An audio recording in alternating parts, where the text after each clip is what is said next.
ओम नमः श्री यतिराजाय विवेकानंद सूरये सच्चित् सुखस्वरूपाय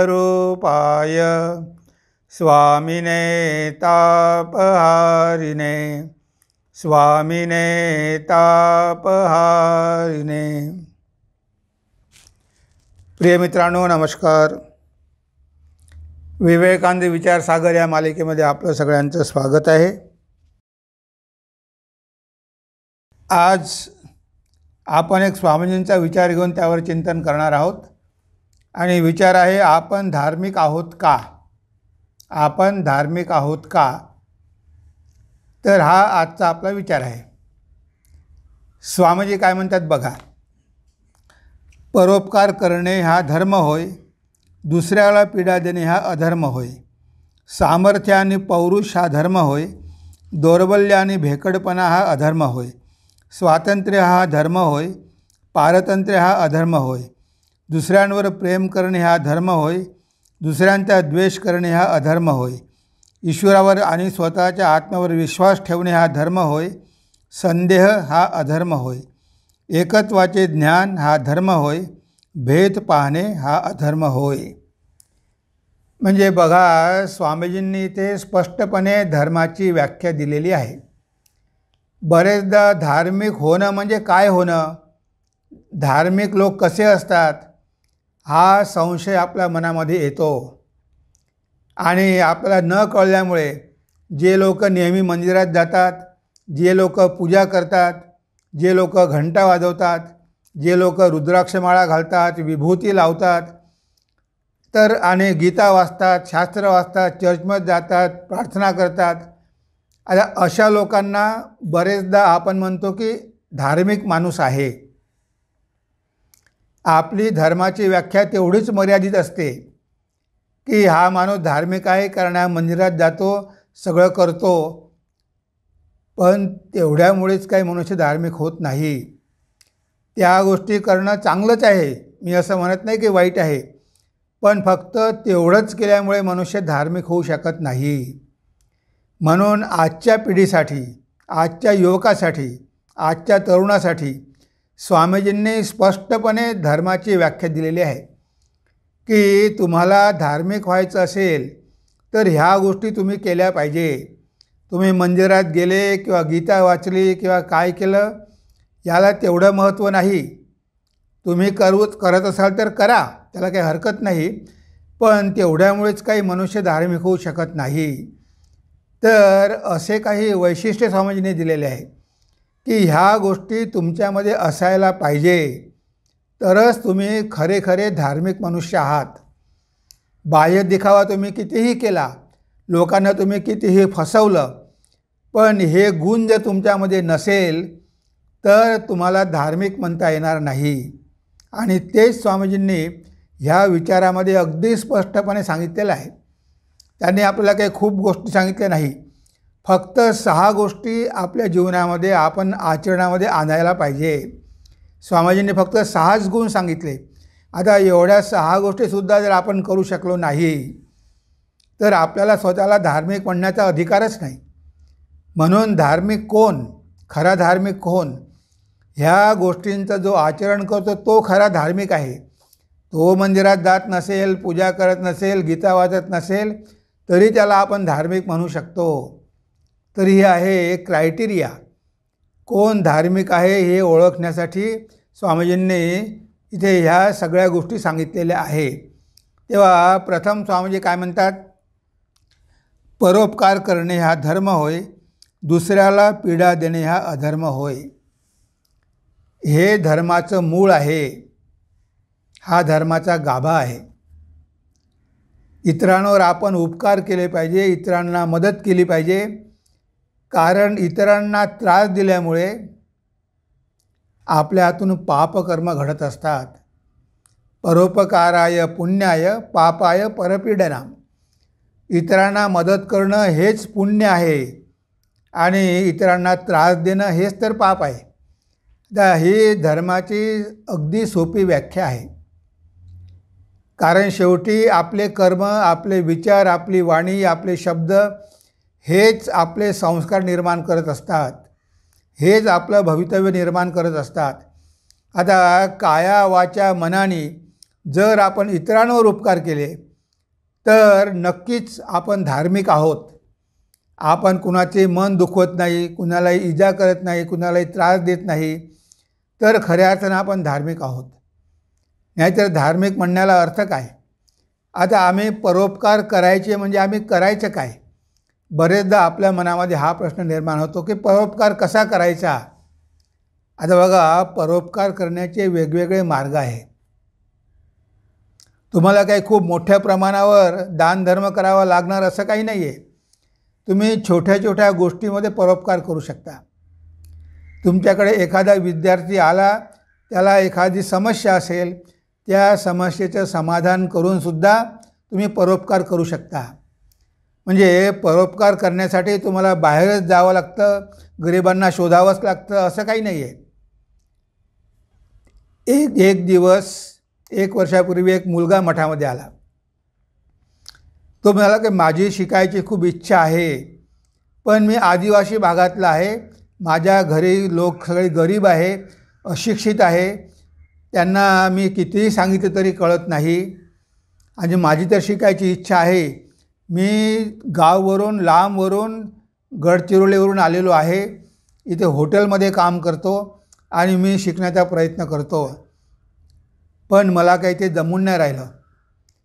मग त्याला म्हटलं की तुला जर आम्ही मदत केली तर तू शिकशील का? तो हो म्हणाला आणि मठामध्ये राहायला आला. काही वेळ मठामध्ये सेवा पण देतो आणि त्यामधून त्याला जे काही पैसे मिळतात त्यामधून तो शिकत आहे. त्याचा बाकीचा फीचा खर्च वगैरे आम्ही भरतो. म्हणजे बघा, एका विद्यार्थ्याला मदत करणं ते सुद्धा पुरेसं आहे. आता आपल्या अवतीभोवती किती मुली आहे, मुलं आहे. एखाद्या मुलीला आपण जर नर्सिंगचा कोर्स दिला, एखाद्या मुलीला आपण टेलरिंग शिकवलं किंवा एम्ब्रॉयडरी शिकवली, म्हणजे अशा प्रकारे त्यांच्या फीचा खर्च आपण भरला तर तो उपकारच झाला ना. म्हणजे अशा संध्या आपल्याला जीवनामध्ये भरपूर मिळतात. आपल्याकडे बरेच लोक मदत मागण्यासाठी येतात, पण आपण कधी विचारपूसही करत नाही आणि त्यांना मदत करण्याची आपली इच्छाच नसते. त्यांना दुःख भोगावे लागते, त्यांचे कर्म, आपण कशाला मदत करायची. म्हणजे अशा प्रकारे आपण सगळ्यांना दूर सारण्याचा प्रयत्न करतो. म्हणून स्वामी म्हणतात की तसं करू नका. जर तुम्हाला संधी मिळाली आणि जर तुम्हाला कुणाला मदत करायची असेल, तुमच्याकडे कोणी मदतीसाठी आला असेल, तर अवश्य जेवढं तुम्हाला शक्य असेल तेवढं करण्याचा प्रयत्न करा. तुम्ही कुणालाही मदत करू शकत नसाल, पण तुमच्या घरची मोलकरीण आहे, तर तिच्या काही समस्या आहे, आता त्या मोलकरीणला जरी तुम्ही मदत केली तरी उपकारच झाला ना. म्हणजे उपकार करण्यासाठी काही खूप मोठं काम करावं लागतं असं काही नाही आहे. आपल्याला उपकार करण्याच्या संध्या भरपूर मिळतात आणि आपण भाग्यवान की आपल्याला ती संधी मिळते. बाकीच्यांना ती संधी पण मिळत नाही, पण आपण त्याचा फायदा घेत नाही, उलट लोकांना त्रास देतो. कुणी जर मदत करत असेल तर आपण त्याला म्हणतो की अरे मदत करू नको, तो खराब मनुष्य आहे. म्हणजे आपण मदत तर करतच नाही, पण कुणी मदत करत असेल त्याला पण आपण मदत करू देत नाही. म्हणजे बघा मनुष्याचा स्वभाव. म्हणून स्वामीजीने त्याला धार्मिक म्हटलं आहे की जो लोकांचे दुःख बघून त्यांना मदत करण्याचा प्रयत्न करतो, लोकांवर उपकार करतो, हे शरीर चंदनासारखं झिजवतो. जगाच्या कल्याणा संतांच्या विभूती. ह्या जगाच्या कल्याणासाठी संत येतात. देह झिजविती परोपकारे तुकाराम म्हणतात. तर ते देह झिजवतात, चंदनासारखे देह झिजवतात. अशा प्रकारे जी व्यक्ती असेल, ज्या व्यक्तीच्या जीवनामध्ये हा भाव असेल, इतरांना मदत करण्याची प्रवृत्ती असेल, शक्य तेवढी तो मदत करत असेल. एखादा डॉक्टर असेल, तो गरीब पेशंटला, गरीब रोग्यांना फ्री औषध देऊ शकतो. एखादा शिक्षक असेल तो काही मुलांना ट्युशन देऊ शकतो फ्रीमध्ये, गरीब मुलांना. म्हणजे अशा कितीतरी प्रकारे आपण लोकांच्या सेवा करू शकतो. किंवा अशा संस्था आहेत रामकृष्ण मठासारख्या, या संस्थांद्वारे किती मोठं कार्य केलं जातं. त्या कार्याला हातभार लावणंसुद्धा परोपकारच आहे. आता आपल्याला वेळ नाही, आपण व्यक्तिगत करू शकत नाही, तेव्हा हे लोक असे चांगली कामं करत आहेत, त्यांना आपण मदत केली पाहिजे. म्हणजे अशा प्रकारे सुद्धा आपण मदत करू शकतो. तन मन धन जे काही आपल्याकडे असेल त्याद्वारे आपण इतरांना सहाय्य करण्यासाठी प्रयत्न करणं म्हणजे ती आहे खरी धार्मिकता. आणि दुसऱ्यांना त्रास देणं, दुसऱ्यांना इजा करणं, दुसऱ्यांना टोचून बोलणं, दुसऱ्याला पीडा देणं हा अधर्म होय. ही स्वामीजींनी पहिली व्याख्या दिली आहे. सामर्थ्य आणि पौरुष हा धर्म होय, दौर्बल्य आणि भेकडपणा हा अधर्म होय. बघा, बरेचदा लोकांना काय वाटतं की अरे धार्मिक माणूस आहे म्हणजे हा दुर्बल आहे, हा दुर्बल आहे म्हणून हा भगवंताची मदत घेतो, म्हणून हा धर्माचा सहारा घेतो. म्हणजे लोकांना असं वाटतं की सगळे धार्मिक लोक म्हणजे बुद्धू असतात, ते दुर्बल असतात, आपण त्यांना फसवू शकतो, त्यांना टोपी घालू शकतो. अशा प्रकारची सर्वसाधारण लोकांची धारणा असते, पण ते बरोबर नाही. आपण धार्मिक झालो म्हणून काय आपल्याला दुर्बल व्हायचं नाही.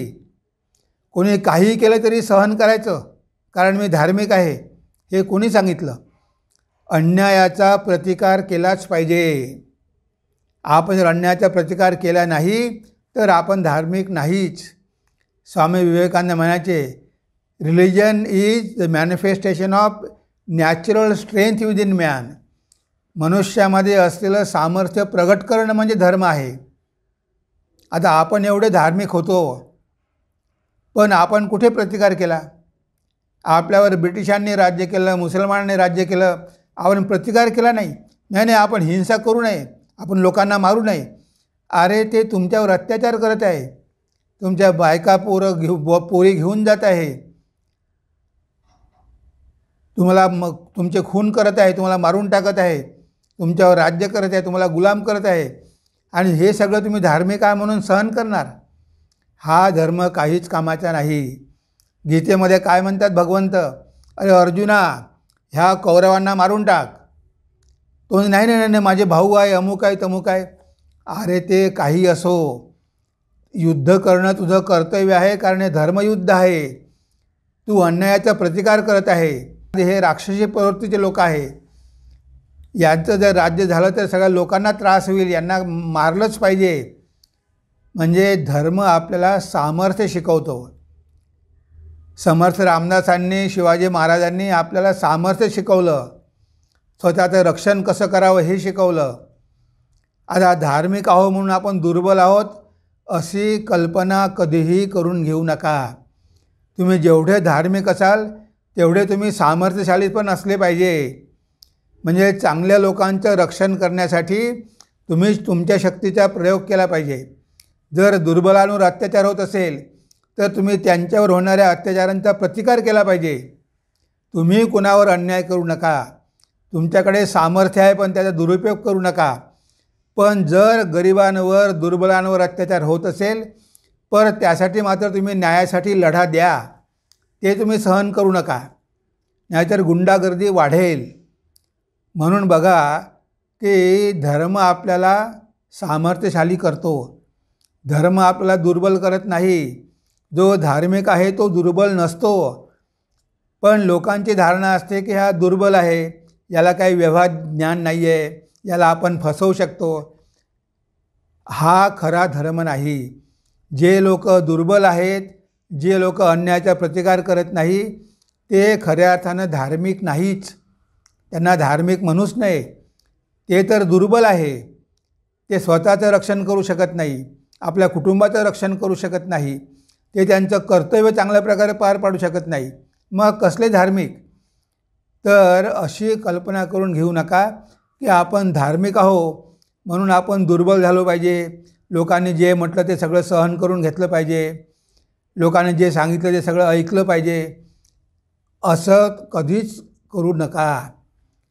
जर ते योग्य नसेल, तो व्यक्ती कितीही मोठा असो, न घाबरता त्याचा प्रतिकार करा. नाही म्हणून सांगा. तुम्हाला जर खोटं बोलायला कोणी भाग पाडत असेल तर स्पष्ट सांगा की मी खोटं बोलणार नाही, मला घाबरण्याची काही गरज नाही, जे होईल ते होईल, पण मी अशा वाईट गोष्टी करणार नाही, असं म्हणण्याचं सामर्थ्य आपल्यामध्ये पाहिजे. तेव्हा कुठे आपण धार्मिक. स्वातंत्र्य हा धर्म होय, पारतंत्र्य हा अधर्म होय. म्हणजे बघा, स्वातंत्र्य हा धर्म होय आणि पारतंत्र्य हा अधर्म होय. आता हे राजकीय स्वातंत्र्य असू शकते. आता बघा, आपल्याला इतके वर्ष गुलामी पत्करावी लागली, म्हणजे काय आपण धार्मिक होतो का? आपण आपल्या देशाचं रक्षण करू शकलो नाही, आपण आपल्या देशाला स्वतंत्र करू शकलो नाही, त्यासाठी 800-900 वर्ष लागले. ते काय धार्मिकतेचं लक्षण नाही. जर आपल्यामध्ये शक्ती असती, सामर्थ्य असतं, आपण खरे खरे धार्मिक असतो, तर आपण देशाला कधीच पारतंत्र्यात जाऊ दिलं नसतं, देशाला कधीच आपण गुलाम केलं नसतं. तर म्हणून हे झालं राजकीय स्वातंत्र्य. आणि वैयक्तिक स्वातंत्र्य, आर्थिक स्वातंत्र्य. आपण कुणावरही अवलंबून राहू नये. आपण जर कुणावर अवलंबून राहिलो तर आपण धार्मिक होऊ शकत नाही. कारण जी व्यक्ती आपल्याला मदत करते, ज्या व्यक्तीचा आपण आधार घेतो, ज्या व्यक्तीचा आपण आश्रय घेतो, ती व्यक्ती सांगेल तसं आपल्याला करावं लागतं. स्वातंत्र्य कुठे आहे? पितामह भीष्म म्हणाले, जेव्हा पांडवांनी विचारलं की तुम्ही त्या मीटिंगमध्ये होता, सभेमध्ये, आणि द्रौपदीचं वस्त्रहरण होत होतं, पण तुम्ही काहीच बोलला नाही. आता तुम्ही सगळे मोठमोठे द्रोणाचार्य होते, ते भीष्माचार्य होते, सगळे होते, तुम्ही कोणीही विरोध केला नाही. तेव्हा ते म्हणाले की आम्हाला स्वातंत्र्य कुठे आहे? आम्ही दुर्योधनाचं अन्न खातो, त्याची नोकरी करतो, आमच्या शरीरामध्ये सगळं त्याचं रक्त आहे, अशुद्ध रक्त आहे, म्हणून आम्ही विरोध करू शकलो नाही. म्हणजे बघा, ऑब्लिगेशन होतं. आपण ज्याच्या अधिकाराखाली राहतो, ज्याची मदत घेतो, त्याचं ऐकावं लागतं, त्यानं जे सांगितलं ते करावं लागतं. मग आपलं स्वातंत्र्य कुठे राहिलं? लोक ब्राईब देऊन कामं करून घेतात, मग आपलं स्वातंत्र्य कुठे राहिलं? कुणी आपल्याला पैसे दिले, आपण आपलं स्वातंत्र्य गमावलं. तो म्हणेल तसं आपल्याला करावं लागतं, कारण त्याच्याकडून पैसे घेतलेले आहे, करावंच लागतं. म्हणून आपण आपलं स्वातंत्र्य गमावायचं नाही. गरिबी राहिली तरी हरकत नाही, गरिबीमध्ये राहा, पण कुणाचं गुलाम होऊ नका. तुम्ही गुलाम झाले की तुम्ही स्वातंत्र्य गमावलं, त्या व्यक्तीच्या अधिकाराखाली तुम्हाला राहावं लागेल. तेव्हा पैशासाठी पण कुणावर अवलंबून राहू नका. तुम्ही तुमची भविष्याची तरतूद करून ठेवा की जेणेकरून तुम्हाला कुणावर अवलंबून राहावं लागणार नाही. मग आईवडील असेल त्यांनी पण स्वतःची तरतूद केली पाहिजे. मुलांवर अवलंबून राहिले तर भविष्यामध्ये तुमच्यावर गुलामी येईल. जसं मुलगा म्हणेल तसं तुम्हाला वागावं लागेल. त्यांनी अपमान केला, शिव्या दिल्या, ऐकून घ्याव्या लागेल, कारण तुम्ही परावलंबी आहे. तुमच्यामध्ये एवढी हिंमत नाही की अरे तू मला काय सांगतो, माझ्याकडे पैसे आहे, मला पेन्शन मिळते, मी दुसरं घर घेऊन वेगळा राहील, पण तुझ्या हुकूमशाहीखाली राहणार नाही, असं म्हणण्याचं सामर्थ्य आपल्यामध्ये पाहिजे. ते गुलामी नको, लाचारी नको की अरे बाबा काय करू आता, मला भागच आहे तुझ्याकडे राहणं, कारण मला काही आश्रय नाही आहे. ते सुनबाई टोचून बोलते, मुलगा टोचून बोलतो, अपमान करतो, तरी पण तिथे लाचाऱ्यासारखं पडून राहावं लागतं. कशामुळे? कारण आपल्याला आर्थिक स्वातंत्र्य नाही, आपण भविष्याची काहीही तरतूद करून ठेवलेली नाही. म्हणून हे सगळी गुलामी आपल्याला गुलामी पत्करावी लागते. म्हणून त्या व्यक्तीला काही धार्मिक म्हणता येत नाही. मग वैचारिक गुलामी असो, आर्थिक गुलामी असो, राजकीय गुलामी असो की आध्यात्मिक गुलामी असो, गुलामी शेवटी गुलामीच आहे. आपण प्रकृतीचे गुलाम आहोत. आपलं नेचर, आपला स्वभाव स्वतंत्र आहे, आपण मुक्त आत्मे आहोत, प्रकृतीचे मालक आहोत.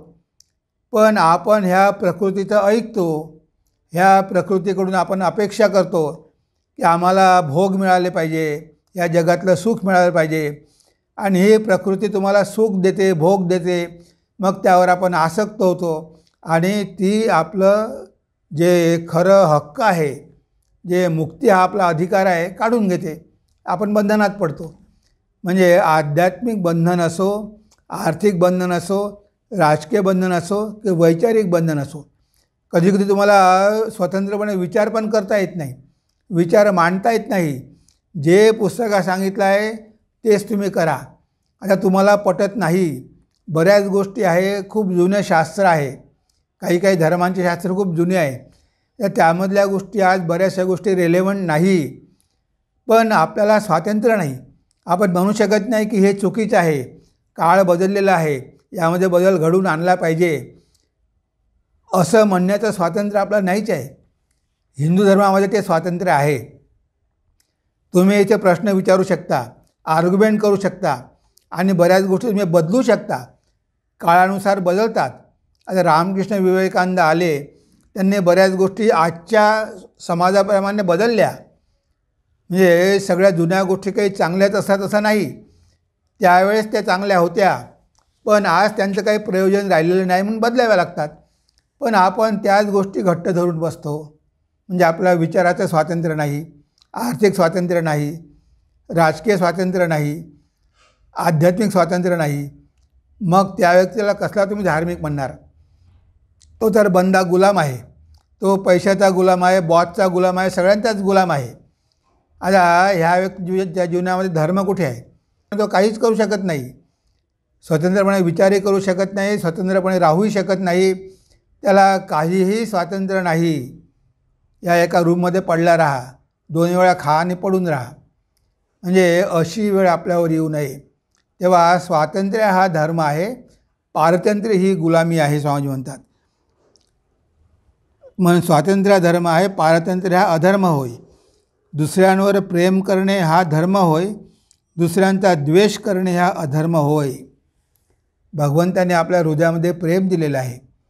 आपण सगळ्यांवर प्रेम केलं पाहिजे. इवन क्राइस्ट म्हणतात, लव दाय एनिमी.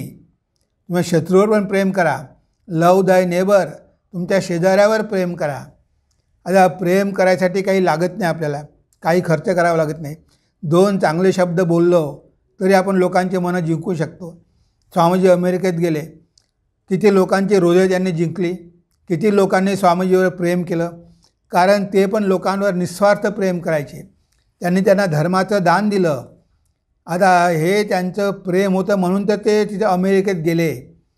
तर वसुधैव कुटुंबकम, विश्वची माझे घरं, हे सगळं जग आपला परिवारच आहे. आपल्या परिवारातले हे लोकच आहे. जसं आपण आपल्या कुटुंबावर प्रेम करतो तसं ह्या जगावर पण प्रेम केलं पाहिजे, कारण हे सगळं जग भगवंताचं आहे, सगळी भगवंताची संतान आहे. म्हणून आपण सगळ्यांवर प्रेम केलं पाहिजे, कुणाचाही द्वेष करू नये. जरी कुणी आपला द्वेष केला तरी आपण त्याला आशीर्वादच दिले पाहिजे, आपण त्याचा द्वेष करू नये, कारण तो भगवंताची संतान आहे. तो अज्ञानामुळे काही बोलत असेल, आपण सहन केलं पाहिजे, पण आपल्या मनामध्ये द्वेषाची भावना आपण ठेवू नये. जर आपण मनामध्ये त्या व्यक्तीविषयी द्वेषाची भावना ठेवली तर आपलं मन कलुषित होतं, त्या व्यक्तीविषयी आपल्या मनामध्ये घृणा निर्माण होते आणि ते आपल्याला भोगावं लागतं. आपण जे काही करू ते सगळं आपल्यालाच भोगावं लागतं. म्हणून शक्य झालं तर सगळ्यावर प्रेम करा, नाहीतर गप्प बसा, पण कुणाचा द्वेष तरी करू नका, ईर्ष्या तरी करू नका. कारण कधीकधी आपल्याला बघवत नाही, आपल्यापेक्षा श्रेष्ठ लोक असेल, आपल्यापेक्षा हुशार असेल, धनवान असेल, तर आपण त्यांची ईर्ष्या आणि द्वेष करतो. कुणाचाही द्वेष करू नका. शक्य झालं तर त्यांना बदलण्याचा प्रयत्न करा. वाईट लोक असतील आणि प्रेमामुळे आपण सगळ्यांना बदलू शकतो. भगवान श्रीरामकृष्णांकडे किती प्रकारचे लोक यायचे, पण चांगलेही यायचे, वाईटही यायचे, पण सगळ्यांवर भगवान श्रीरामकृष्णांनी प्रेम केलं, त्यामुळे अनेक वाईट लोकसुद्धा बदलून गेले. भगवान बुद्धाच्या संपर्कामध्ये आल्यामुळे कितीतरी वाईट गोष्टी बदलून गेले, कारण भगवान बुद्धाने सगळ्यांवरच प्रेम केलं. तर हे प्रेम आपल्याला भगवंताने दिलेलं आहे हृदयामध्ये. सगळ्यांवर प्रेम करा, कुणाचाही द्वेष करू नका. जर तुम्ही सगळ्यांवर प्रेम करू शकत असाल तर तुम्ही धार्मिक. तुम्ही जर इतरांचा द्वेष केला तर तुम्ही अधार्मिक. हे स्वामीजी आपल्याला इथे सांगतात. ईश्वरावर आणि स्वतःच्या आत्म्यावर विश्वास ठेवणे हा धर्म होय. संदेह हा अधर्म होय. कारण काही गोष्टी अशा आहे की विश्वास ठेवावा लागतो. त्याला आपण आस्तिक म्हणतो. आता भगवंत आहे, आपल्याला दिसत नाही म्हणून आपण नाकारू शकत नाही. हे जग आपोआप चाललेलं नाही. ह्या जगाचा कर्ता कोणीतरी आहे, कोणीतरी सृष्टीकर्ता आहे. तेव्हा भगवंतावर आणि माझ्या शरीरामध्ये आत्मा आहे, मी चैतन्य स्वरूप आहे, मी आध्यात्मिक आहे, माझ्यामध्ये सच्चिदानंद आहे, हे शरीर म्हणजे जड आहे, मी देह नाही, तर देहामध्ये वास करणारा मी आत्मा आहे, यावर पण आपला विश्वास पाहिजे. कारण तो आत्मा आहे, पण तो इतका सूक्ष्म आहे की आपण त्याला इंद्रियाद्वारे बघू शकत नाही. आपलं मनसुद्धा स्थूल आहे, ह्या स्थूल मनाद्वारे सुद्धा आपण बघू शकत नाही. त्यासाठी साधना करावी लागते. पण साधना करण्यापूर्वी आपला विश्वास तर पाहिजे ना, की आपल्यामध्ये काहीतरी आहे, यावर विश्वास असेल तर आपण साधना करू. ज्याचा विश्वासच नाही, जो नास्तिकच आहे, जो भगवंतालाही मानत नाही, आत्म्यालाही मानत नाही, त्या व्यक्तीला सांगून काय उपयोग? ती काहीच करणार नाही. आता हा आपला अनुभव आहे. आपलं हृदय चालतं आहे, आपण चालवत नाही, ते चाललेलं आहे, श्वासोच्छ्वास चाललेला आहे. आपण डोळ्याने, नाकाने, कानाने या सगळ्या इंद्रियाद्वारे या जगाचा अनुभव घेत आहोत. आता हे सगळं होत आहे कशामुळे? ते चैतन्य आपल्यामध्ये आहे म्हणून. गेलेली व्यक्ती ह्या जगाचा अनुभव घेऊ शकत नाही. ती बघूही शकत नाही, ऐकूही शकत नाही, बोलूही शकत नाही. त्या व्यक्तीचं हृदय बंद होतं, श्वासोच्छ्वास बंद होतो. म्हणजे ते चैतन्य होतं, आत्मा होता, म्हणून शरीर कार्य करत होतं. आता हा आपला अनुभव आहे. मग आता अनुभव असल्यानंतर पुन्हा विश्वास करण्याची गरजही नाही आहे. तरी लोकांचा विश्वास नसतो. त्यांना वाटते की आम्ही सगळं काही करतो. तेव्हा देवावर विश्वास ठेवणं आणि आत्म्यावर विश्वास ठेवणं की मी आत्मा आहे, माझ्यामध्ये अनंत शक्ती आहे, मी अमर आहे, चैतन्य स्वरूप आहे, ज्ञानस्वरूप आहे, सच्चिदानंद आहे, ह्यावर विश्वास ठेवावा लागतो. कारण शास्त्रामध्ये सांगितलेलं आहे, गुरूंनी सांगितलेलं आहे, आचार्यांनी सांगितलेलं आहे, भगवंतांनी सांगितलेलं आहे. ह्या सगळ्यावर विश्वास ठेवावा लागतो. कारण त्या गोष्टी आपण सध्या अनुभवू शकत नाही. जोपर्यंत आपलं मन शुद्ध होत नाही, जोपर्यंत आपलं मन एकाग्र होत नाही, तोपर्यंत ह्या सगळ्या गोष्टींचा अनुभव येणं शक्य नाही. म्हणून सुरुवातीला विश्वास ठेवूनच साधना करावी लागते. आणि जो विश्वास ठेवतो तोच धार्मिक, आणि जो संदेह करतो, जो संशय करतो, संशयात्मा विनश्यती, तो अधार्मिक. कारण तो आध्यात्मिक जीवनात पुढे जाऊ शकणार नाही. कारण ह्या गोष्टीवर विश्वास ठेवल्याशिवाय तो चांगल्या गोष्टी करणारच नाही, पुण्यकर्म करणारच नाही, साधना करणारच नाही. कारण त्याचा ह्या सगळ्या गोष्टीवर विश्वासच नाही आहे. तो नास्तिक मनुष्य आहे. त्याला सांगून तरी काय उपयोग? म्हणून स्वामीजी म्हणतात की ज्याचा भगवंतावर आणि आत्म्यावर विश्वास आहे तो धार्मिक, आणि ज्याचा विश्वास नाही, ज्याच्या मनामध्ये संदेह आहे, तो अधार्मिक. एकत्वाचे ज्ञान हा धर्म होय, भेद पाहणे हा अधर्म होय. आणि शेवटी काय म्हणतात की एकत्वाचं ज्ञान हाच खरा धर्म आहे. आपले शास्त्र सांगतात की सगळ्यामध्ये तो परमेश्वरच वास करतो. जरी वरवर आपल्याला भेद दिसत असले पण आतमध्ये एकच तत्व आहे. गीतेमध्ये काय म्हटलेलं आहे? अविभक्तम च भूतेषु विभक्त मिवच स्थितम. तो आत्मा अविभक्त आहे, त्याचे भाग केले जात नाही. अविभक्त, तो सगळ्यामध्ये समान रूपाने विराजमान आहे, पण वेगवेगळ्या शरीरामुळे असा आपला भास होतो की तो आत्मा वेगवेगळा आहे. अविभक्तम च भूतेषु विभक्तम इव च स्थितम. विभक्तम इव म्हणजे तो वेगवेगळा आहे असं वाटतो, पण ते खरं नाही. तो एकच आत्मा सगळ्यामध्ये आहे. तो एकच सूर्य सगळ्या घटामध्ये प्रतिबिंबित झालेला आहे. त्यामुळे एकत्व, जो या ठिकाणी एकत्व बघतो त्यालाच मुक्ती प्राप्त होते. आणि जो या जगामध्ये वेगवेगळ्या गोष्टी बघतो, वेगवेगळी नामरूपं बघतो, त्याला मुक्ती मिळू शकत नाही. कारण नामरूपं जरी वेगवेगळी असली तरी त्या सगळ्यांमध्ये कुठेतरी एकत्व आहे.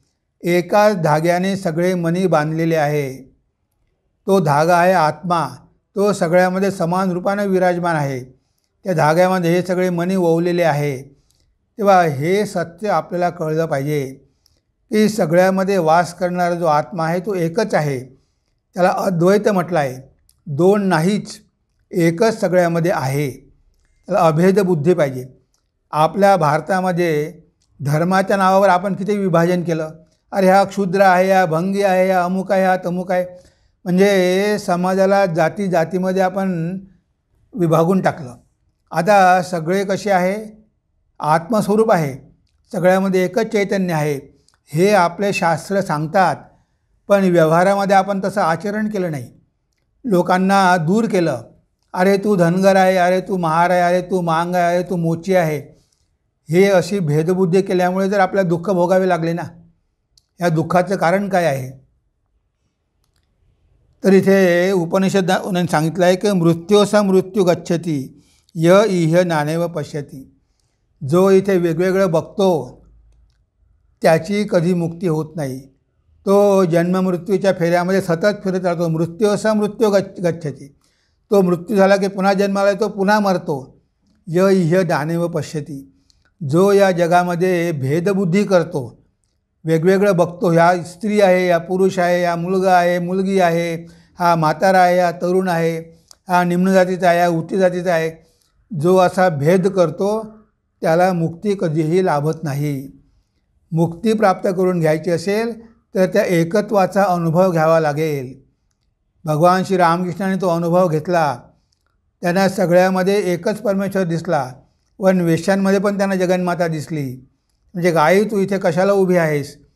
म्हणजे हा एकत्वाचा अनुभव महापुरुषांना येत असतो.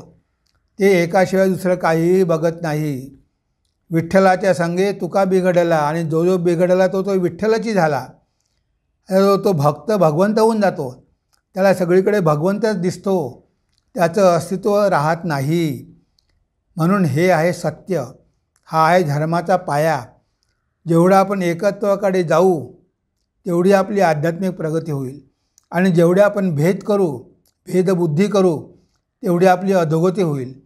राजकारणामध्ये काय करतात, डिव्हाइड अँड रूल.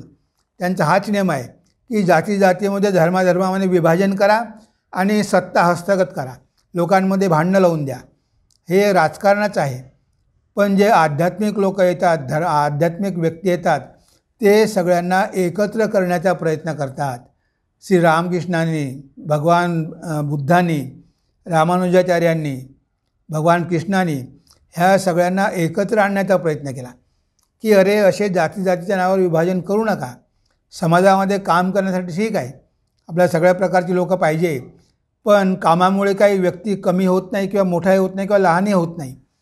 प्रत्येकाने आपापलं काम करा, पण स्वतःच्या कार्याबद्दल अभिमान बाळगू नका की माझंच कार्य श्रेष्ठ आहे.